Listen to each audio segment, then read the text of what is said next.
Hey everybody, it's Mike with ProductionCrate. Do you want to know what I love more than Substance Painter? It's when Chris and Nico come to me and say, you all love Substance Painter as much as I do. After the last few videos of Substance Painter, you guys just keep asking for more of it. I'm just going to help you with that. So go ahead and go back and watch those previous videos because I'm just going to build on the knowledge that we kind of explored in those ones. What I want to do today is actually download one of our car assets and make it look beat up and kind of post-apocalyptic and abandoned and super damaged. Because if you look at our store here and you search for car, there's actually a pretty good selection, but there's really only 2 beat up cars. So if you wanted to do a whole city full of abandoned vehicles, like a post-apocalyptic scene, there's not a whole lot of options here. So I want to show you guys how to make any of these cars look that way so you can populate a whole scene if you need to. Probably the most important phase of any actual project is to gather references in the beginning. So I've gone ahead and I've searched the internet for just abandoned Corvettes specifically, because that's what we're working on. And there's a couple things here that I want to replicate. First of all, I really want to discolor the paint. You can see on this yellow one, for example, it's more faded and sun damaged around the edges, and especially red. Red ink fades in the sun faster than most other colors. And since the Corvette I downloaded is red, we're definitely going to have some sun damage on the top surfaces. I also want to have some areas where the paint is completely missing, and I don't know if I'm going to do this much of it, but I got this basically as a color reference for what the fiberglass looks like underneath. So there's kind of a primer layer that's gray, or if you go even deeper, it looks like the fiberglass itself is actually white. So I'm going to have some white scratches. I also want to do some drips to make it look like it's been in the elements for a few years, and then some dirt piling up, maybe some broken glass. But really, to make these cars look abandoned, it's not just about the material. It's that the model itself isn't aligned perfectly anymore. So there's gaps in the paneling, there's pieces missing. So I think the first step is going to be to open this up in Maya or Blender or something like that, and just move some stuff around, delete a few parts, and that's going to be a more convincing effect. All right, so we got it here in Maya, and I'm going to go ahead and just maybe delete this light cover here. I'm gonna maybe move some panels out of alignment. Maybe this whole spoiler on the back can be moved. So we're basically just ruining the lines of this beautiful car, because that's what would happen, right? I don't imagine that there'll be any close-ups of this. This is kind of just a populated background. So if anything kind of clips or just doesn't quite look right, I'm not terribly concerned about it. I just want to ruin the perfect line so it doesn't look so new. I feel like this whole panel here could probably come off. That'd be cool. Yeah, so you don't really want to open it up too much because you can see there's nothing inside. So let's just kind of open up that gap there, because I thought that looked pretty cool when I saw that in my reference photos, but not too big because I don't want the camera to see that there's nothing in there. And with the right lighting and from far enough away, I don't think you'll be able to tell. Now let's do a few more of those. And it doesn't take much. Just make it so things don't meet exactly perfectly anymore.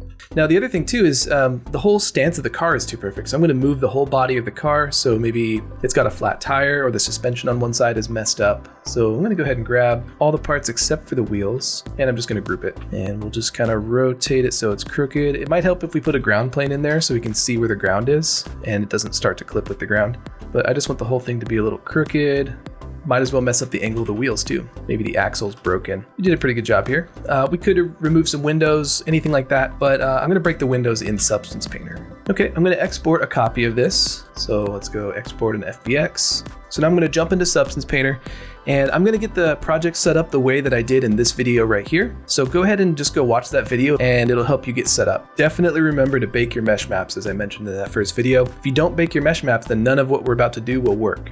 So let me go ahead and do that. Okay, so I've got my mesh maps baked, and now it's time to just kind of reconstruct the materials as they already existed, because I don't want to start from scratch. This was also covered in that previous video with the motorcycle. Okay, so I've gone back and I've reconstructed the original materials that come with the project. I wanted to mention one thing really quick. Notice that the glass is not transparent. So I just want to remind you guys that if you need transparency in Substance Painter, we need to change a couple settings here. So up here in the top right, there's the shader settings, and you can see the default shader that they're using is called ASM Metal Rough. I want to change that to this one right here called PBR Metal Rough with alpha blending. That's going to allow you to have transparency. So now I'm going to go to my glass material, and we still need to add an opacity channel.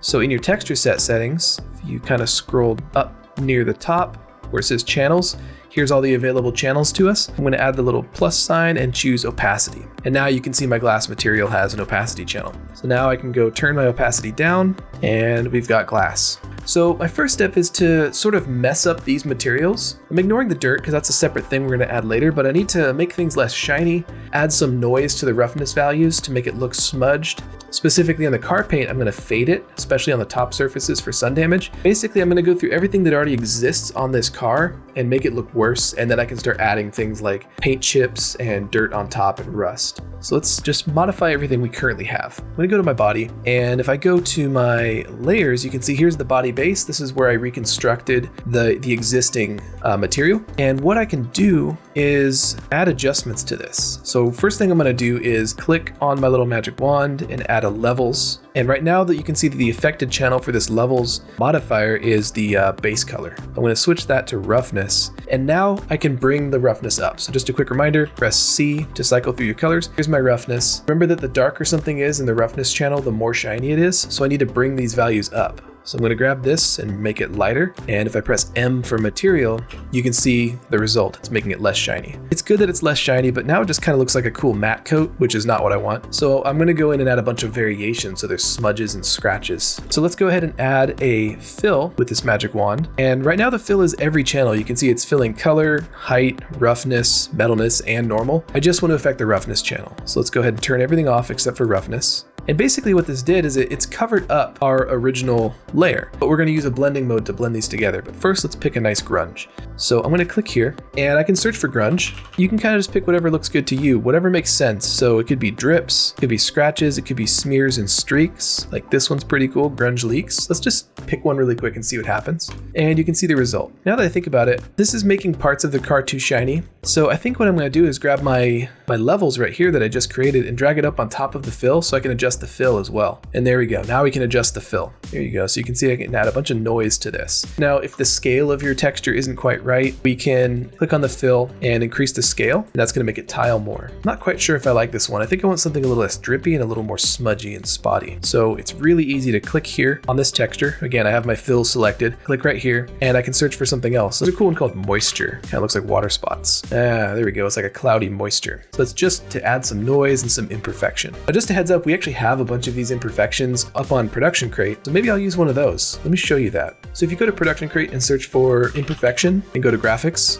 we have a bunch of smudge maps. These can be used as alphas and masks, but they can also be used as roughness channels. So I've already downloaded a bunch of them. They're in my resources folder right here. So I've already downloaded a few that I think are going to make sense for this project. Quick note about this though, notice how they all have kind of the resolution number at the end. Substance Painter's weird. You're going to want to get rid of any 4-digit number at the end of your file name. It's going to think that it's a UDIM and it's just going to mess things up. So let me just erase those really quick. Okay, so I've gone in and I've changed the names of my files so there's no 4-digit number at the end of the file name. Let me just import those into my project really quick. Very easy to do. Down here, if you click on this little plus sign and click on add resources and navigate to my textures, select all of them. And these ones I'm going to use as alphas, meaning I can use it to mask other things. So I'm going to select all these. I'm going to say these are alphas and I'm going to import them to my project. I've also downloaded some really cool grunge maps for later, like rust and dirt. So let me import those just while I'm at it. Cool broken glass texture from ProductionCrate. And these ones I'm going to say are textures, not alphas. So I'll import these as textures to my project. Save those for later. We'll come back to that once we start grunging this thing up, but they're going to be really handy to have. Let's get back to changing this texture here. So I've changed the roughness channel and let's go in now and change the color, kind of mess it up. So what I want to do is I want to pick out the edges and the upward facing surfaces and make them faded and desaturated and lighter. So it's kind of hard to see under all the grunge and the dirt, but if you look at this yellow car, you can see that the corners are a little bit brighter, a little bit less saturated and just faded out. Anything with sun damage, especially red colors, will become less saturated and lighter. So I'm going to go ahead and do that. I'm probably going to go a little more extreme than I'm seeing in these references. I want it to look like it's been baking in the sun for a long time. So on my body base, I'm going to add what's called a generator. So a generator is a procedural texture, and what it's going to do is it's going to pick out the edges of the actual geometry, and I'll be able to make changes that way. So this generator, I want to just affect the color. Let's go ahead and turn off everything else. And right now there's nothing plugged in the generator channel, so I'll click that, and I'm going to choose the mask editor. So what this did is it actually created a black and white map showing the edges of my car. I still have the red layer underneath and then the mask editor on top. So just like in Photoshop, I can adjust the blending mode and blend these together and kind of lighten the red instead of having this black and white image on top. So right here, you can see we have the opacity slider and the blending mode, just like in Photoshop. So maybe if I try something like screen, now you can see my edges are light and desaturated. It's a little bit extreme. I'm probably going to end up turning down the opacity to kind of fade out the effect. But let's crank it all the way up for now, just so I can see what's going on, make some adjustments, and then I always kind of make it a little more subtle when I'm done. So I've got the edges picked out. I also want the upward facing surfaces. So if I go here into my generator, my mask editor generator, I can turn on the world space normal. It allows you to pick different parts of the model based on the direction they're facing in the world. So if I turn this on, you can see that the upward facing surfaces are really, really bright. We can refine that by opening up world space normal, and I can adjust the balance, maybe tighten it up a little bit. Remember, if it's too bright, we're gonna fade it out in a little bit, so don't worry about that right now. While we're here, we can close world space normal. We can go into curvature. This is what's controlling those edges. We can actually turn that up or down too and make some adjustments. So if I want to tighten it up, I can turn down this, or maybe I can increase these bigger sounding words like large, big, and huge and all that stuff. And you can see that's gonna kind of spread out those edges. Okay, I think my world space normal is a little too intense, so I'm gonna turn down the opacity for that. And now I actually want to break this up. You never want to just have like a perfectly sharp line or perfectly highlighted edge. It's gonna make your material look too procedural. So down here, we have two little texture slots where we can plug in random textures to sort of add or remove the effect in an organic, noisy way. So I'm gonna add texture 1, I'm just gonna type in grunge and see what they have. I'm looking for something kind of soft and cloudy. This one's pretty cool. Nothing changed yet, but that's fine. Let's also plug in something into the secondary texture, texture 2, just something else. This one looks pretty good. Again, I picked ones that just kind of are gray. If you kind of squint and look at the thumbnail, nothing's too light or too dark, it's just gray. So once we've picked our textures, if we scroll up, we can see texture 1 and texture 2. Right now, the opacity for each is set to 0, so they're not doing anything, but let's turn on texture 1. And you can see already it's breaking up the effect and making it look a little less perfect and computer generated. If we need to refine that, we can open it up and we can change the scale of it if the size is too big or too small. We can also change the contrast, and we can adjust the blending mode of just this layer if we want to. So we can say multiply, and that's actually just going to remove, which is pretty cool. So once again, if I turn my opacity down to turn off the effect, you can see here's the original sort of procedurally generated fade. And if I turn on the texture opacity, it's going to only subtract because I set my blending mode to multiply. So the darker pixels are going to remove from that effect. If I want to add and subtract, you can use overlay, and that kind of does both. So I think overlay looks pretty good for this. Let's go turn on texture 2 and see what that does. Texture 2 is also set to overlay, so it's kind of adding and subtracting and blending it together, just like it would in Photoshop. I'm gonna set this one to multiply, but turn the opacity down. So this one's basically just taking this overblown effect and just kind of removing some of it until I think it looks good. So now we can see there's some sun damage. It's focused more on the upward facing surfaces and the edges, but it looks a little too intense. So the overall effect right here, mask editor, I can turn that opacity down. And you can also play with different blending modes, like maybe overlay. Not really liking that one. Let's try soft light. So feel free to experiment, just come up with a cool effect. I'm gonna go back to screen and turn it down. Okay, so we've discolored the paint. Let's go around to each of our other materials now and just mess them up in a similar way. So the next one is glass. And I think what I want to do is just add a lot of roughness and noise to the glass because it's too clean and too perfect. This should be pretty easy. Let's add a fill layer, and I'll call this glass roughness. And again, we only want to affect the roughness value, so I'm going to turn everything off, set the roughness channel here. And now I'm going to click here where it says roughness uniform color. And I'm going to pick a cool texture. Let's type in smudge and see what they have. It looks like they just have one. Looks pretty cool though. It looks like smudgy glass. So I'll click on that, and you can see what it does is it adds a lot of noise to the shine. It breaks up that highlight. There's a couple sliders here. We can adjust the balance. Let's experiment with another one and see what happens here. I'm going to type in grunge. And again, I'm looking for one that's not too high contrast, something that's mostly gray. This one's called rough dirty. I kind of like that. This one's better. It's a little more subtle, looks a little more dusty, and there's even some drips going down the windshield,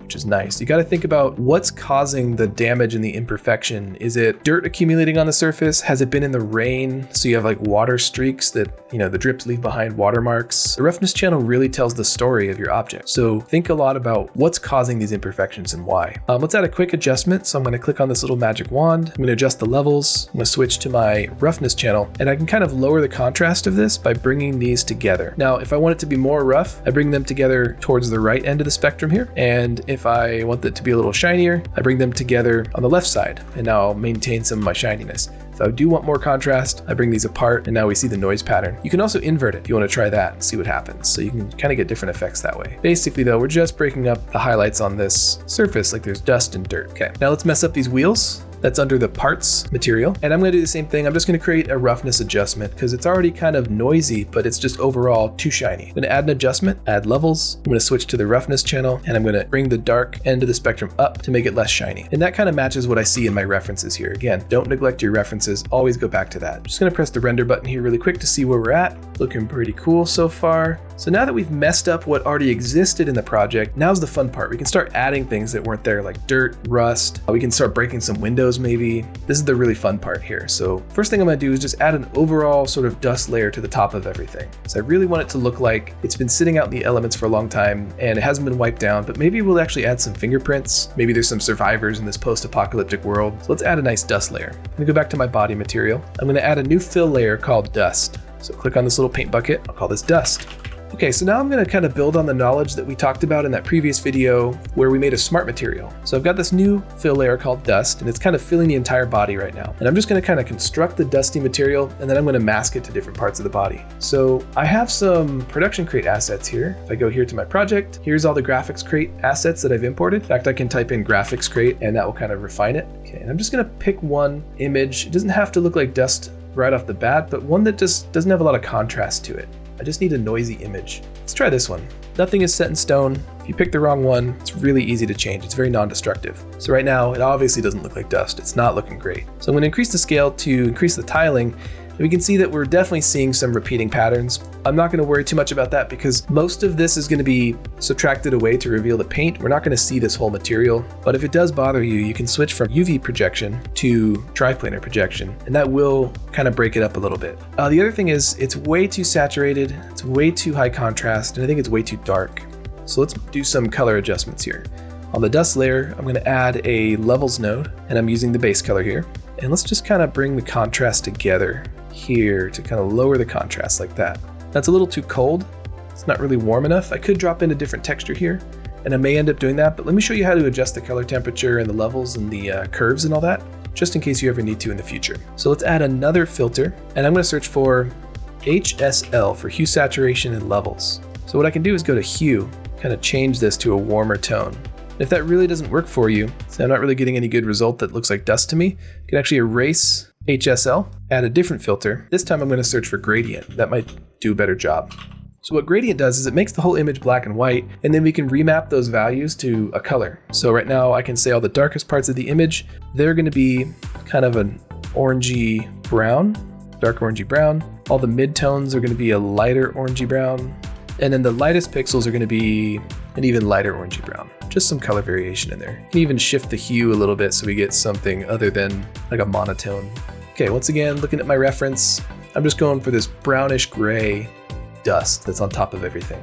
Obviously, the roughness value is way off. It's way too shiny. So if I click on my main dust layer, I can just crank the roughness to almost all the way up because dust is not shiny at all. Now, if we want to add a little bit of depth and dimension and some height to this so that the dust isn't just flat and smooth, we can actually plug that same texture into the height channel. So that's this one right here. Now, when you first do this, it's going to look way too crunchy. It doesn't look realistic at all. And that's because if you look here at height, we can see that the slider has a value of 0 in the middle or black. And then as you go to the right, it goes up to 1. And if we go to the left, it goes down to -1. So what we're doing is we're plugging in an image and the brightness values are too far apart. It's causing these really deep valleys and really high peaks. And what we want to do is bring the contrast down so it's not so extreme. So once you plug in the height, we're going to add a levels, switch to the height channel on that, and see here, I'm going to bring the highest value way down, almost to 0. We just need a little bit of chunky dimension to that. You can see these little peaks. Looks pretty cool. You can move these sliders on the top to sort of refine it, just see if that does anything interesting. Maybe that'll just kind of refine that a little bit more. Cool. That's what I'm looking for. So that's our dust. And now what we need to do is create a smart mask for it,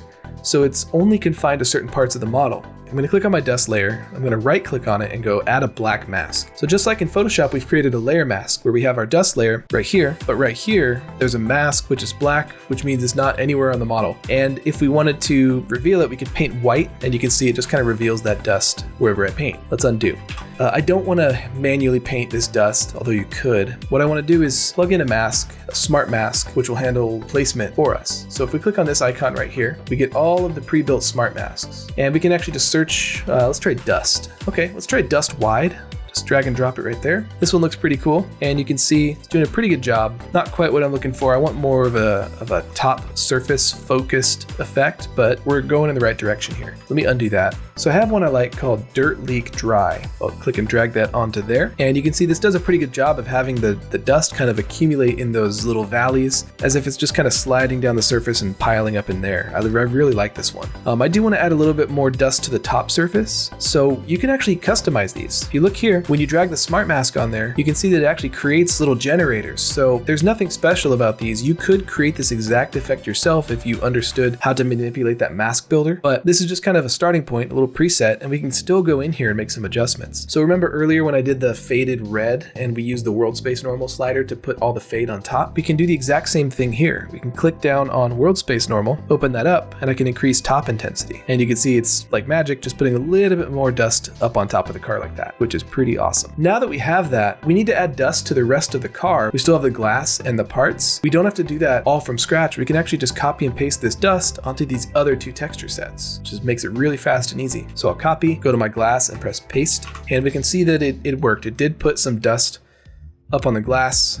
Maybe it's a little hard to see, so I'm gonna actually increase the intensity on the glass version. So I'm gonna go back into the mask builder. You can see I'm under the glass texture set, under the dust layer, under mask builder, and I'm just gonna increase the top intensity. That's gonna add a little bit more there. We can also go here and increase the level. It's gonna add more dust to the windshield there. And let's go into the parts and paste that as well. There we go. So now we added some dust onto the wheels. Very nice. Let's go into the body layer, into the dust layer, and I'm going to show you how to just do a custom painting if you want to, just to add a little bit of a personal touch. It always helps if you use all these presets to just get about 80% of the way there, and then spend a lot of time to just bump it up to that last 100%. So I click here on the mask, add a paint there. So what this does is it allows me to just kind of paint where I want it to go, or if I press X to paint black, I can remove. Now, this is not destructive, so don't be too self-conscious about what you're painting, because if you mess up, you can always just go to the paint layer and delete it, and everything else is still there underneath, so it's totally non-destructive. So let me add a new paint layer back to that. And I've got my paintbrush here, but I want an alpha or a stamp of a handprint. Now, if I go over here to my alphas, which is this button right here, I can actually type in hand, and they have a few handprints that we can use. I think I'll use this sort of smeary one right here. Now, it's also very important that you get this to be the right size. It makes it look like a giant apocalypse instead of a zombie apocalypse, but I'm gonna try to get the scale right. So I can maybe stamp this on right here. So try to tell a story, try to think of cool things to do. I think I want to actually go in now and remove some paint. So we talked about that. I want to do something like this where we can see the white fiberglass underneath. So I'm going to create a fiberglass layer here on the body. So I'm going to go add a fill, and I'll call this fiberglass. And nothing in real life is perfectly white, so let's kind of tint it just very slightly yellow and sort of darken it down. It's probably also a little too shiny, so let's increase the roughness. Maybe the fiberglass is lighter on the edges and darker in the recesses. So let's go ahead and add a little bit of color variation. So I'm going to add a generator, and I'm going to add in the generator slot, I'm going to add mask editor, and I'm going to set the mask editor to screen. Now it's doing a lot of weird stuff, but that's because it's affecting all of our channels. I only want to affect color, so let's turn everything off except color. And I can see it's basically just lightening up the edges. Let's also blur it a little bit. It looks a little bit too sharp. So here under global blur, I'll just increase that to soften it up. And again, that's just to add a little bit of variation. You always want to add some variation to your colors. Nothing should be perfectly one solid color or perfectly flat. So there's my fiberglass. Now let's refine it to just the little sharp edges of my car. And maybe we'll add some chips too, but basically we want to show where the paint's been scraped away.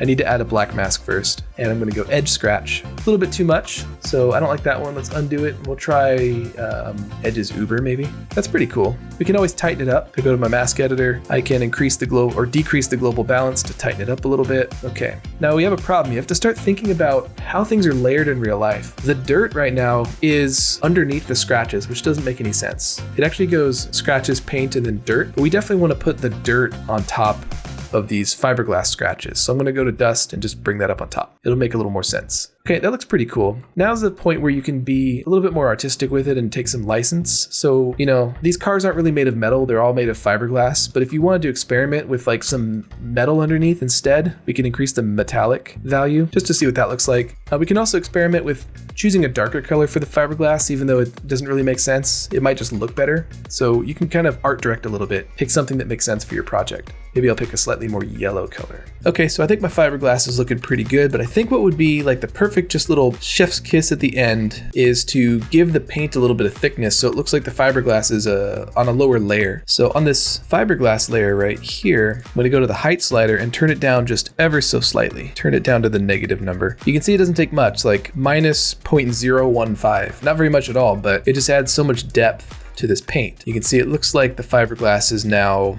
kind of pushed in a little bit. Two more little details I want to add. I want to add rust to anything metal, like these wheels, and then I want to break the windows. So I went to the parts texture set, and they have a pretty cool rust material just built in. Now the rust would be underneath the dirt and dust, so I'm going to put it here in my layer stack, underneath dust. Problem is, it kind of applies to the whole texture set, so it's on the rubber wheels, it's on the plastic here. We got to refine this. So let's add a black mask to that layer, and this is a really cool tool I'm about to show you guys. So let me go in here, click on this button right here. It's called the Polygon fill right there. And what this does is it allows you to click on different parts of the model and fill your mask. So let me show you what I mean. If I zoom in and I click, I can basically just add this rust material back one face at a time. There's another mode right here called mesh fill, and this allows me to fill it to whole objects. So now I can click on any metal piece that I find and just kind of fill it with rust. Now we have a problem where the whole thing looks rusty, and I want to sort of break that up a little bit. So what you can do is you can add a fill to your mask. So I'll click on my mask, click here and go add fill. And notice it kind of messed up what I did. Let me show you a cool trick that will allow you to sort of troubleshoot your mask if you're not really sure what's going on. So if you alt click on your mask, you can see, oh, the whole thing's just gray. White reveals the material and black hides it. The whole thing just kind of turned gray. And if I toggle the visibility on and off for my fill right here, I can see there's my selection that I just made using the Polygon fill. Turn the fill back on and it's kind of covers it up. So what's happening is the paint bucket, the fill layer, is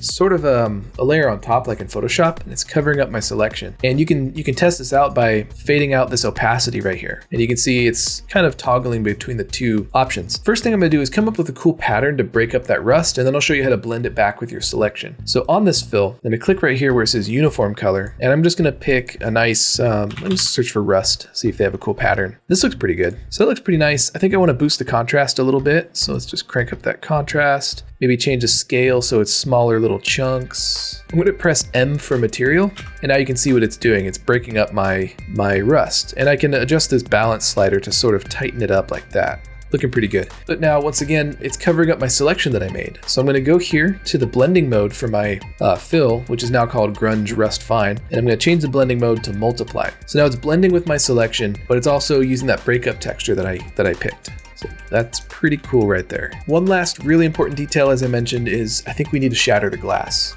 So let's do that. I'm going to go to glass, and I've got two layers here. I've got my glass base and I've got my dust. I think on top of all that, I'm going to create a new fill layer, little paint bucket right here, call this glass opacity. And I only want to affect the opacity channel. So let's turn off all these other channels, and I've got opacity. You can see I filled the opacity white, which again overrides the previous opacity. So now it's just this solid gray mass. I want to turn the opacity all the way down. So now there's no glass in the window, but let's actually add a few chunks of glass around the frame of the window, and that'll just give it a little bit more visual interest, right? What I want to do is I actually want to add a white mask to this. See where it says glass opacity? I'm going to right click and go add a white mask, and that way it's filling my opacity layer to the whole object. I'm going to slowly erase my opacity to bring back the glass. It's kind of confusing because I'm going to be erasing to bring the glass back, but remember this layer, what it's doing is hiding the glass, and I want to erase that to bring the glass back. So I'm going to go over here to my paintbrush, and I'm just going to pick a very basic brush, like basic hard. And if I can go here, I should just be able to paint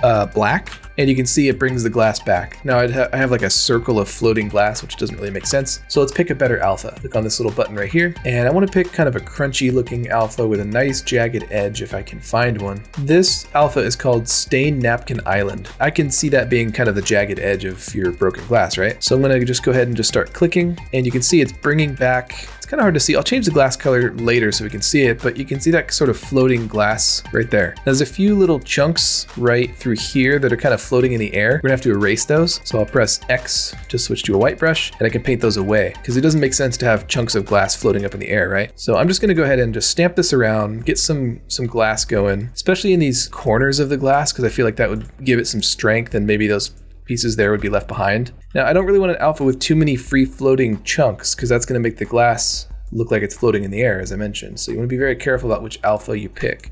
So it's very hard to see, but if we go down here to our original glass base layer, we can change a few colors and maybe the brightness of the color, and that brings the glass back out, which looks pretty cool. If we want to add a little bit of shininess back into it just to communicate that it's glass, we can go here to our glass roughness layer, something we did way at the beginning, and I can try to make it shiny again. Oh, you know what? It's my dust. That's what's doing it. So I had this dust on top that was causing it to be less shiny. I guess that makes sense. I'll leave it the way it is. Okay, so now that we've kind of made this car look beat up and damaged, we can add a little bit of story to it. So I'm gonna add a keep out sign here that looks hand painted. Let's go to our body, and Substance Painter is actually full of a lot of cool tools. They have like rivets and staples and welding bead brushes, but I'm gonna show you just one that I love and I use it all the time. It's like a cool 3-dimensional paint, and it's called Gouache. So I'm gonna click on my paintbrush, I'm gonna type in Gouache, I'm gonna grab my pen, and I'm gonna go over here and add a new empty paint layer, not a fill layer, but this empty paintbrush. And that means that it's just blank and ready to be painted on.